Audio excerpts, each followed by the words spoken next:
हम्म। अस्सलाम वालेकुम दोस्तों, क्या हाल है? खैरियत से हैं? साडा घूमे कमरा जबरदस्त। साडे भाई भी ना।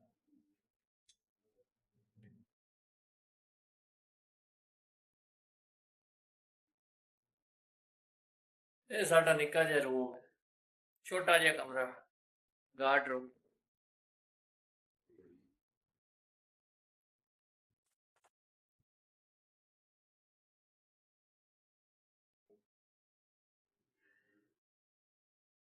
मौलवी साहब वही नहीं आए? साडे यार, साडे जिगरी दोस्त नहीं आया।